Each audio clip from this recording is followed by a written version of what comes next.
falar sobre ferrovia no ambiente rodoviarista.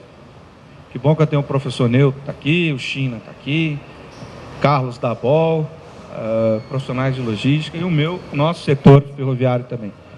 Professor, não é uma tarefa da mais simples, mas gostei muito quando o senhor fez a colocação de que o setor primário nosso no Brasil, na realidade, não é agricultura, é transporte.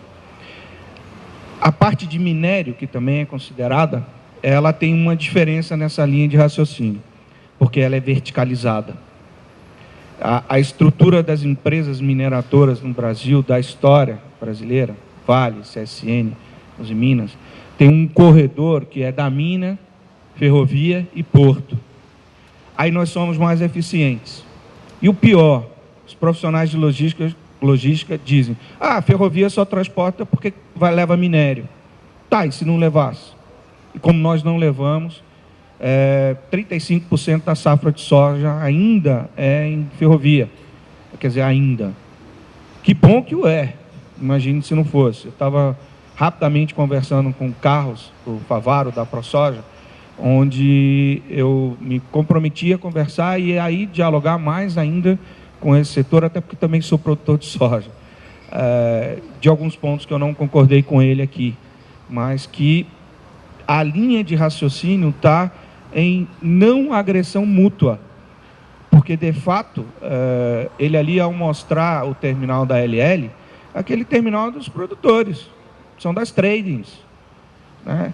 Também eu garanto que vai encontrar soja durante a estrada toda com a perda nos caminhões. Vai encontrar pé de soja no viaduto aqui ali da Bandeirantes.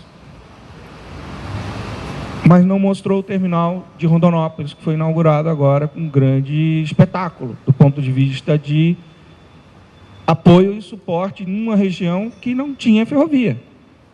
E que levamos 3 anos para construir 260 quilômetros. Ou seja, o foco talvez é que esteja errado. Temos é que nos agrupar, nos unirmos, para buscarmos a solução que o agronegócio, aqui citado pela carne, falamos aqui de carne, falamos de algodão, falamos de soja, e São Paulo esqueceu de falar do açúcar. A quantidade de investimento que está sendo feito para o açúcar, onde nós vamos ter carregamento e descarregamento automático, numa supermoega com 6 vagões, descarregando automaticamente com tecnologia trazida de fora, onde 100 toneladas eu descarrego num apertar um botão em 58 segundos. Ou seja, nós estamos sim fazendo uma parte, só que é pouco perto do que nós precisamos. E nós aqui, no seu painel, professor, muito bem, muito objetivo, foi o agronegócio, mas tem a cadeia da indústria, da mineração, tem um comércio que, de uma certa forma, é o futuro com carga containerizada. Ou seja, os desafios são enormes. O que eu vejo de problema é que nós estamos desassociados quando deveríamos estar associados a uma ideia, como foi dita ontem aqui pelo presidente da Anfávia, entre outros, de nos unirmos para uma alteração da matriz de transporte, para uma distribuição mais igualitária dos recursos federais, para que, somados à iniciativa privada, como vejo aqui o Grupo Randon, como tem Maxon, como tem GE, como tem Caterpillar, que são os 4 do grande setor de ferrovia, dispostos e investindo um capital intensivo, que são, doutor Javina, 30 mil funcionários no setor, 25 mil funcionários diretos no setor, quer dizer, gerando uma receita e um ciclo, um universo de agentes tentando aculturar vocês, aculturar o retorno do uso da ferrovia como um instrumento, até mesmo para os operadores logísticos terem sua base ferroviária. Ou seja, o desafio é grande, nós é que não estamos sabendo nos comunicar. Então, quando a Maria Alice, o grupo da Transpodata, faz essa colocação de que não só no nosso setor ou na nossa mídia especializada, mas na mídia em geral, nós temos que nos posicionarmos melhor. E eu não vejo isso. Nós temos na China sempre que dizer, o caminhão parece estar atrapalhando a marginal. Será que são só os caminhões ou os inúmeros carros que estão lá? Por que o ônibus tem preferência de andar numa faixa e o caminhão também não pode ter? Porque tem carro demais.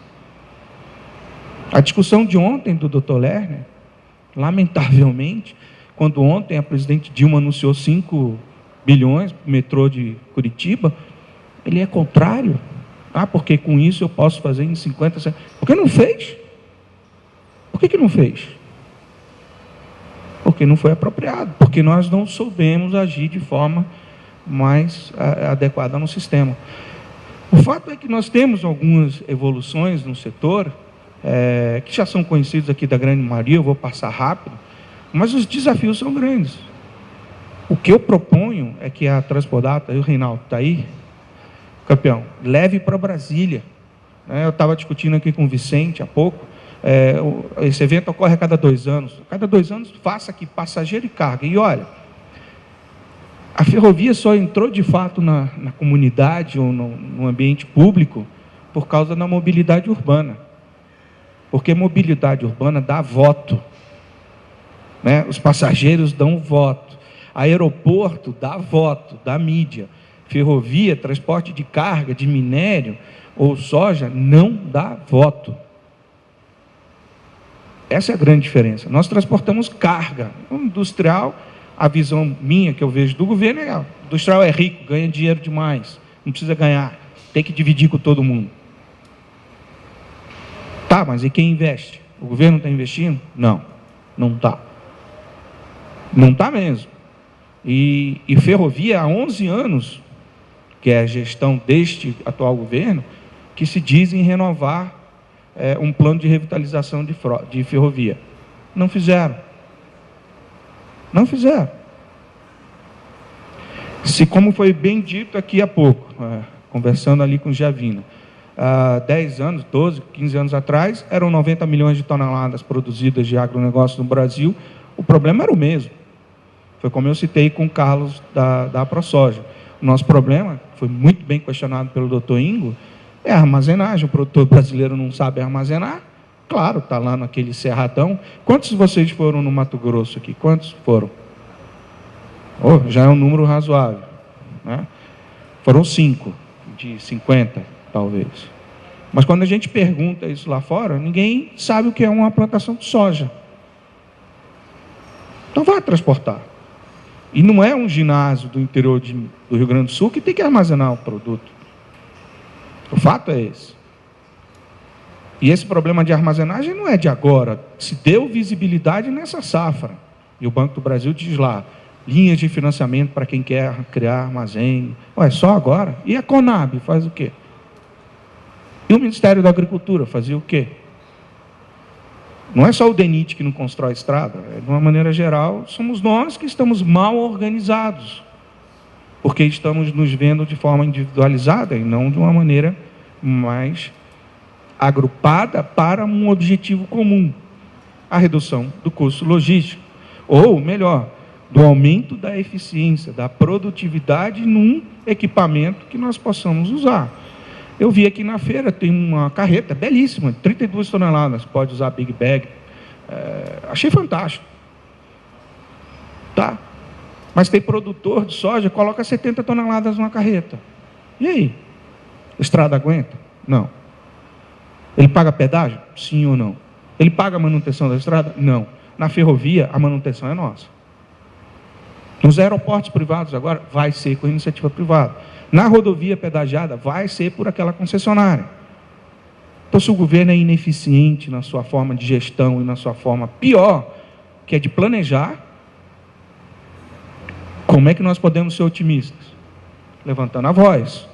Quer dizer, se junho, julho, os jovens, que pela primeira vez, como o Carlos falou aqui, no ano que vem nós vamos poder mudar os destinos políticos do país, que pensemos bem. Eu sou apartidário, nem de um lado, nem de outro. Sou brasileiro acima de tudo. Mas no ano que vem, o corte de idade média para a eleição é de 44 anos. Ou seja, desde da Constituinte de 88, doutor Ulisses Guimarães, que nós não tínhamos uma idade em que abaixo dos 44 anos vai ser maior do que acima.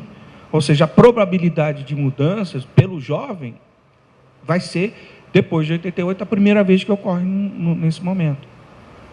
Então, nós temos a responsabilidade. Se nós nos unirmos, se nós nos juntarmos de forma coerente, como até o presidente da Anfávia falou aqui, 10 associações, tentando um caminho que seja o mínimo possível, não imediatista, mas planejado, step by step, de que possamos mudar, ótimo. Do contrário, nós vamos ficar individualmente tratando as questões de uma maneira de visão simplificada e não integrada como nós precisamos, como se discute dizer, como se resolve dizer. O fato é, temos 30 mil quilômetros? Temos, na realidade é menos. Mas, como eu estava dizendo ao Javina, quando se compara com Rússia, com China, Estados Unidos, também se tem um número macro, não se tem os short lines americanos que, sei lá, 60, 40 mil também não são utilizados. Então, o fato é, temos 30 mil quilômetros. Se servem ou não, se são produtivos ou não, é pouco para um país continental. A discussão é essa, é pouco. O que nós queremos é ampliar essa malha. Então, os planos do governo, do ponto de vista de ampliação, estão corretíssimos. O que falta é a execução. E essa execução é que incomoda. E aí o país está nessa situação. Apesar de tudo, como foi mostrado até ontem, a ferrovia ainda é dos piores, o melhorzinho. Ou seja, estamos acabados em tudo. Que se para a ferrovia é essa imagem que se põe, foi a crítica que eu fiz ao Carlos, você particularmente falou e mencionou uma empresa. Mas e os portos? E os terminais? E por que não tem hidrovia? Aeroportos, rodovias. Mas, ao mesmo tempo, não se coloca que o motorista só pode trabalhar 8 horas, né? O preço de frete, se pagam ou não impostos, se há sobrepeso ou não, se os equipamentos estão adequados para aquela rodovia. Eu expliquei a ele a questão da roda-trilho, trilho-roda. A roda estraga o trilho estraga a roda.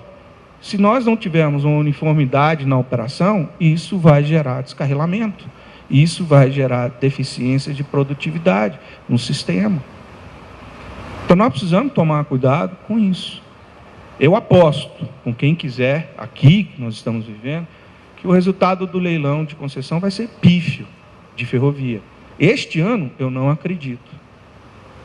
Porque o modelo está equivocado. E nós vamos pagar um preço daqui a 10, 15, 20 anos. De novo, de um erro. Se o modelo feito há 10, 15, 20 anos atrás, agora é questionado, há algum tempo é questionado, ele foi realizado com muita força, com muita vontade. Eu gostaria de saber se alguém gostaria de ser sócio da Infraero aqui. Alguém gostaria de pôr seu capital para ser sócio da Infraero? Alguém gostaria de ser sócio do DENIT? Alguém gostaria de ser sócio do DENIT? E da Valec? Alguém gostaria de ser sócio da Valec? Não. Ou seja, alguma coisa está errada. Tem que estar errado.